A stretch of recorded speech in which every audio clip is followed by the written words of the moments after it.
नमस्कार दोस्तों, Buddha motivational YouTube channel में आपका दिल से स्वागत है। आज की कहानी निंदा की शुभ आशीष। निंदा आराम की प्रतिक्रिया अवस्था है जिसमें आंखें बंद और शरीर निष्कर्ष होता है और मन विचार नहीं रहता। उसके प्राकृतिक अनुपम उपहार है निंदा या काहे प्राकृतिक दिया एक अनमोल पहाड़ है। दिन भर की कड़ी मेहनत की है बात तक हर इंसान धीरे धीरे जब नींद की तरफ रख करता है तो ऐसा लगता है कि सारे दिन का थकान, दर्द एवं पीड़ा कहीं धूमिल होती जा रही है। इस प्रकार एक सुकून का एहसास होता है जो तन और मां को कुछ इस तरह तारों तक कर देता है कि अगले दिन की शुरुआत ही स्तुति और नई ऊर्जा के एहसास के साथ होती है। हालांकि आज के युग में गहन निंदा की यह बात सिर्फ है एक कल्पना से लगती है, क्योंकि यह एक शीश मिस साड़ी के जीवन की व्यवस्था में नींद एक अनमोल दुर्लभ वस्तु बन गई है। इंसान के पास हर कार्य के लिए वक्त है। शिव नींद के आज भी भाग दौड़ भरी जिंदगी का कुछ है। आलम है कि कहीं कहीं तो इंसान दो दो नौकरियां करने में इतना मसरूफ है कि उसे घर के अन्य सदस्यों से भी बातचीत का अवसर नहीं मिल पाता। जिंदगी इस तरह गुजर रही होती है जिस अंधेरे में एक दूसरे के आसपास से गुजरते हुए जहाज, लखनऊ, परमाणु और मूल्यांकन का तनाव शारीरिक और मानसिक स्वास्थ्य पर अस्थायी सहोज गया है। करियर से जुड़े लक्षणों के प्रति के लिए लगातार कई घंटे बिना रुके काम करते रहना, परिमाण प्रताप की दौड़ में धैर्य का कहीं लुप्त हो जाना, मां और तन पर आवश्यकता बोझ बढ़ते रहते हैं। परिमाण स्वरूप थकान और स्थलता जीवन का एक हाथ टूटा हिस्सा बन जाते हैं। जीवन के जिन लक्षणों की प्राप्ति पर हमें खुश होना चाहिए था वही हमारे दुख के कारण बन जाते हैं।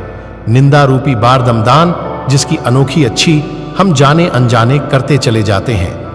अपने साथ कुछ ऐसे 10 परिमाण साथ लेटी है जिनकी कल्पना से भी मन डर जाए, जैसे अनिद्रा असली अपनी, या सोते समय अक्सर कुछ सेकंड्स के लिए सांस बंद हो।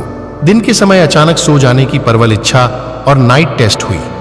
अवस्थाओं की नींद में जल्दी जाग जाता है। यदि थकी हुई आंख और नींद के लिए जूझता सा शरीर एक दाहिनी अवस्था नहीं तो और क्या है। पर सोचने वाली बात थी यह है कि आखिर इस अवस्था तक हम पहुंच कैसे।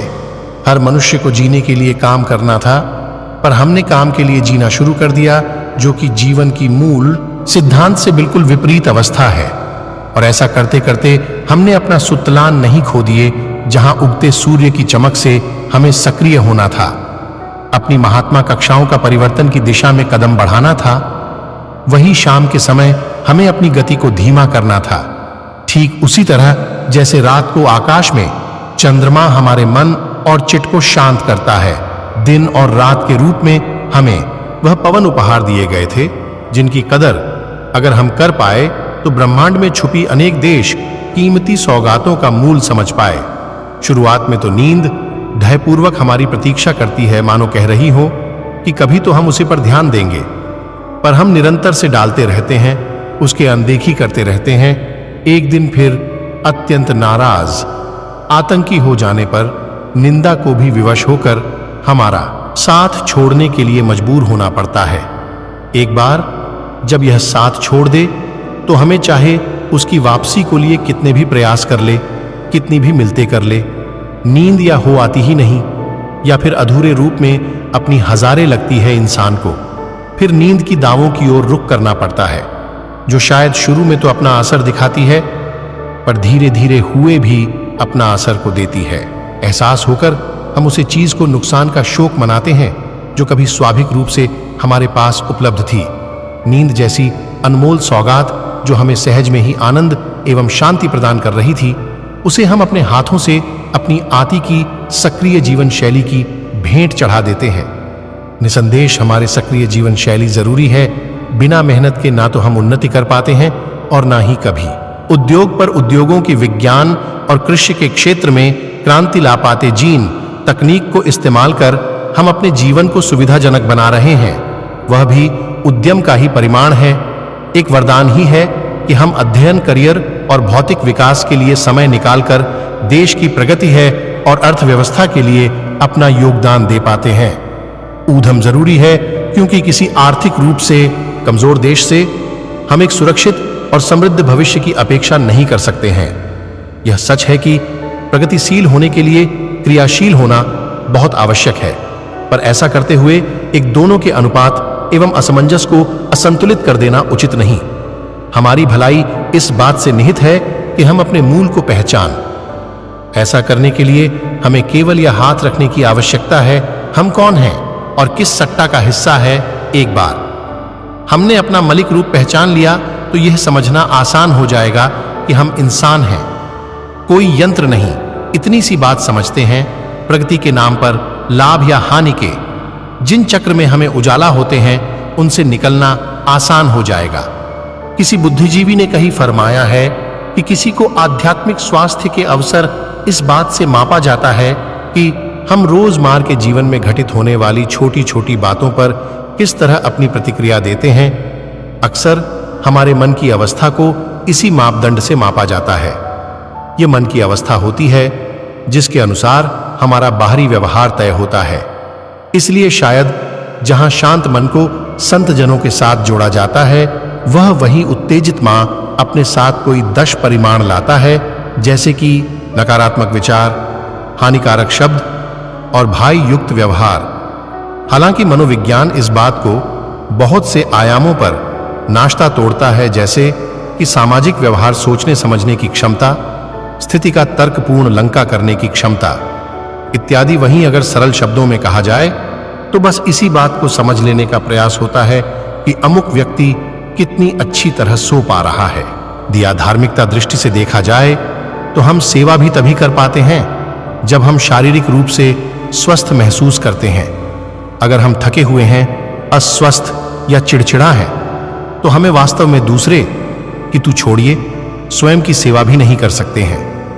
थकान हमें इतना बेचैनी कर देती है कि हम जीवन की शांति और रिश्ता कहीं खो देते हैं। तब हमें महसूस होता है कि नींद सचमुच एक वरदान है। यह नींद एक अद्भुत टोनी की तरह हमारे रक्त वहीं गांव को ठीक रखती है, हार्मोन्स की संतुलन बनती है और हमारी रोगों से लड़ने की क्षमता दुराष्ट्र रखती है। अच्छी और भरपूर नींद के कारण हम अपने तन और मन दोनों की क्षमताओं का श्रेष्ठतम उपयोग कर पाते हैं। करजांग की नींद के बारे में समझाया कि यही हुए केंद्र बिंदु है जहां चेतन और अवचेतन मन आकर मिलते हैं। सिंहमंड फ्राइडे ने इसका वितरण उसे स्थान के रूप में किया है जहां दबी हुई छांव को सपनों के रूप में पूरा किया जाता है।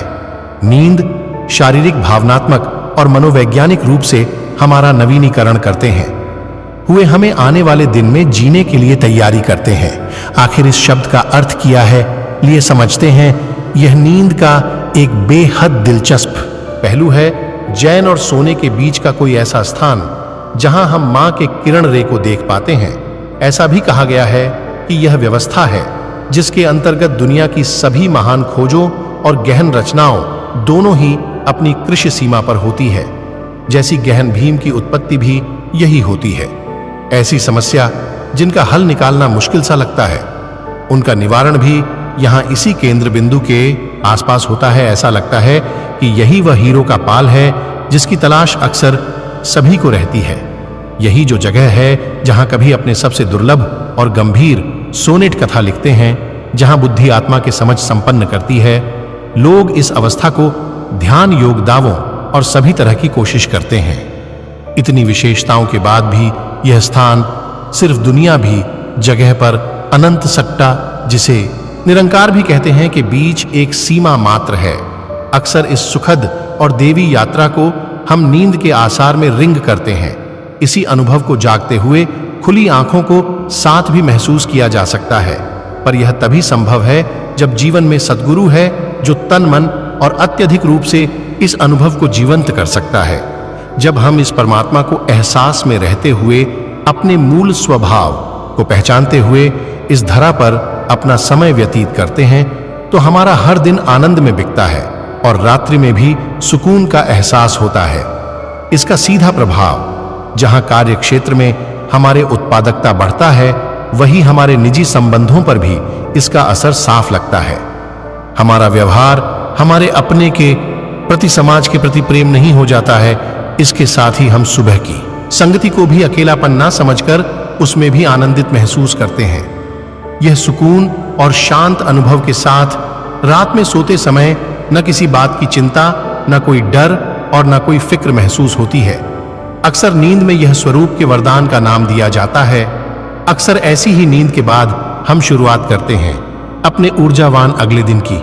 इसमें छुपी होती है ऐसे अनगिनत अद्भुत क्षमताएं जो इंसान कमेंट में जीवन के हर पल को और अपने समस्त संसार को शेयर करें, अपनी सकारात्मक से बदलने की ताकत रखती है। धन्यवाद। शरीर की